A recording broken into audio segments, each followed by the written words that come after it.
Olá, louvado seja nosso Senhor Jesus Cristo, para sempre seja louvado. Glória ao Pai, ao Filho e ao Espírito Santo, como era no princípio, agora e sempre. Amém. Queridos irmãos e irmãs, paroquianos da nossa paróquia, Nossa Senhora da Badia, Diocese de Cristalândia, aqui de Lagoa da Confusão, graça e paz, que Deus abençoe a vida de todos nós. Reunidos aqui nesse dia 30 de julho ou de agosto de 2023, abrimos o nosso coração para ouvir o Evangelho de Jesus Cristo nessa quarta-feira da 21ª semana do Tempo Comum. E o Evangelho que nós temos é tirado de Mateus, capítulo 23, versículos de 27 a 32. O Senhor esteja convosco, Ele está no meio de nós. Proclamação do Evangelho de Jesus Cristo, segundo Mateus. Glória a vós, Senhor. Naquele tempo disse Jesus: Ai de vós, mestres da lei e fariseus hipócritas, vós sois como sepulcro caiados. Por fora parecem belos, mas por dentro estão cheios de ossos de mortos e de toda podridão. Assim também vós, por fora, pareceis justos diante dos outros, mas por dentro estáis cheios de hipocrisia. A injustiça.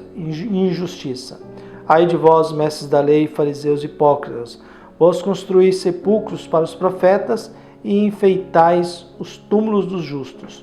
E dizeis, se tivéssemos vivido no tempo de nossos pais, não teríamos sido cúmplice da morte dos profetas. Com isso, confessais que vossos filhos sois filhos daqueles que mataram os profetas. Completai, pois, a medida de vossos pais.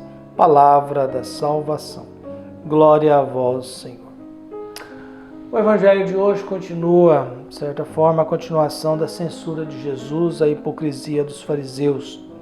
E aqui nos diz no comentário, Jesus denuncia a falta de coerência entre palavra e vida prática, entre aquilo que é interior e aquilo que é exterior. A imagem do sepulcro caiado fala por si. A hipocrisia é como um túmulo enfeitado. Por fora parece belo, mas por dentro estão cheios de ossos mortos, de toda a podridão.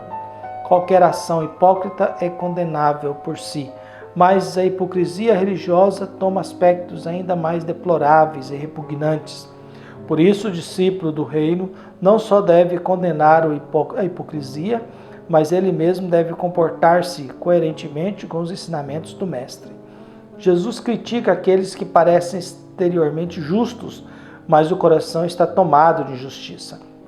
Em outros versículos, Jesus ensina a correta vivência da fé dos mandamentos. Por exemplo, deve-se pagar o dízimo, mas não se pode deixar de lado o mais importante da lei de Deus, o direito à misericórdia e à fidelidade. É o comentário que aqui nós temos. De todas as coisas importantes que temos, Jesus vai fazendo uma dura crítica à hipocrisia, não só dos fariseus, mas isso também de todos nós. A hipocrisia religiosa, e aí vem o ai de vós. Ai de vós. A religião eu sempre acho que a religião e a igreja é um presente que Deus nos dá para que nós, no exercício da escuta da palavra de Deus, através de Jesus e dos evangelhos, e alimentando a nossa vida com o pão da Eucaristia, nós nos tornemos capazes e preparados para nos encontrar com Deus. A gente vive com essa esperança. Até porque a vida aqui é muito simplória, né? A vida às vezes é muito banal. É aquilo que a gente às vezes pergunta, mas a vida é só isso? Não tem mais nada? Será que agora eu vou viver só fazendo isso que eu faço e aqui, e quantos anos ainda vou ter de vida e não vai ter mais nada? E não tem mais nada depois? É o que o outro teólogo dizia. Mas se não tiver o céu, o que eu vou fazer com tudo aquilo que eu aprendi na vida? Nada. O que me adianta ter aprendido tanta coisa? Para nada.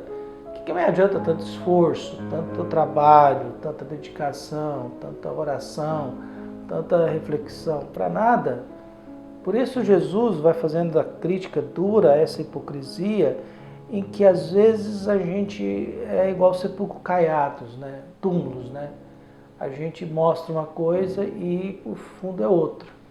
E isso é muito comum, é mais comum do que a gente pensa. As pessoas são mais hipócritas do que a gente possa imaginar. E a gente tem que tomar muito cuidado para a gente não entrar na mesma. A gente tem que tomar muito cuidado e zelo para a gente não cair no mesmo conceito de nos tornarmos também falsos, em que a gente prega uma coisa, diz uma coisa, ensina outra, mas no fundo somos violentos, somos conservadores, humilhamos os outros, somos doutrinários, né? É muito comum hoje os doutrinários. Há grupos religiosos extremamente conservadores, reacionários. E pior que são inteligentes, não são burros não, são inteligentes. Mas fazem o discurso, mas também o diabo também é muito inteligente, né? É aquilo que nos diz no Antigo Testamento. O demônio conhece muito bem quem é Deus. Os demônios nos evangelhos sabiam muito bem quem era Jesus. E descrevia com Jesus aquilo que Jesus era, né? Eles conheciam Jesus. E o fato e o perigo é a gente não conhecer Jesus. A gente viver na hipocrisia e na falsidade. O diálogo e o decálogo de Moisés dizia lá no 5º mandamento, não matarás. E na época de Jesus você podia apedrejar as pessoas, você podia matar. Matar Jesus era uma benção para o fariseu, né? Eliminar Jesus era uma benção para o fariseu.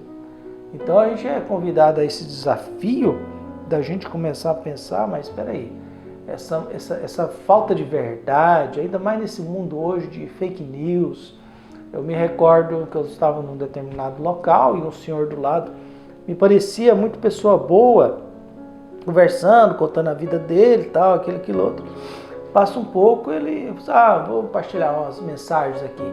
E ele começa a partilhar umas mensagens do celular para mim. E o que me chamou muita atenção é que todas as mensagens eram fundamentadas em 2 características: violência e ódio. Todas as mensagens dele, que ele partilhou comigo e me mostrou, estavam com essas 2 características. Ou era um vídeo de violência, ou era um cartaz de ódio para eliminar o outro. De ódio. Vivemos num país de extremistas, né? O mundo está se tornando extremista, né? Não é verdade que pelo fato da gente ter mais informações, da gente ter mais consciência, a vida se tornou mais fácil, ou nos tornamos mais esclarecidos, ou nos tornamos mais sábios. Não. Em alguns momentos a gente tem que fazer igual a prece de Salomão, né? Que Deus pede a Salomão, pede o que você quiser. E Salomão reconhece, olha, eu sou incapaz, eu sou um adolescente, eu não tenho sabedoria para governar seu povo. Seu povo é enorme, seu povo é muita gente, é incontável. Então, se eu posso pedir alguma coisa, me dê um coração que possa discernir, um coração de perseverança, um coração de prudência, um coração que me ajude a governar o seu povo e distinguir o que é bem e o mal. Um coração que me faça ser justo, né? A gente tenta ser justo na paróquia. É claro que algumas coisas a gente tem que interferir, né? Quando tem uma situação desagradável, que a gente vê que há uma desonestidade, há uma injustiça, a gente tem que interferir e a gente não pode permitir, aceitar tudo. Por isso a nossa prece é que a gente possa fugir um pouco dessa ganância e fugir um pouco dessa mentalidade cruel e perversa em que nós nos tornamos homens e mulheres da ganância e da hipocrisia mesmo, da cegueira, a incapacidade de ver, a incapacidade de perceber. Na Bíblia muitas vezes diz que Deus, o Evangelho mesmo fala, né? Olha, por que você fala em parábola? Eu falo em parábola porque esse pessoal é insensível, eles não querem ouvir, não querem ver, porque não querem se converter, não querem reconhecer que tem coisa errada. É o que o cardeal Martinho dizia, nós temos 3 níveis de pecado. Viu? Nós temos o pecado social, um pecado coletivo, um pecado individual. Às vezes eu faço parte de um mundo que tem uma injustiça violenta, uma injustiça terrível. Às vezes eu faço parte de uma situação, de um grupo também que comete muitos pecados. E às vezes é o meu pecado individual mesmo. Então que Deus possa iluminar, abençoar todos nós, nos fortalecer na fé e nos dar um coração bom, capaz de amar e perdoar sempre. Um abraço, até mais.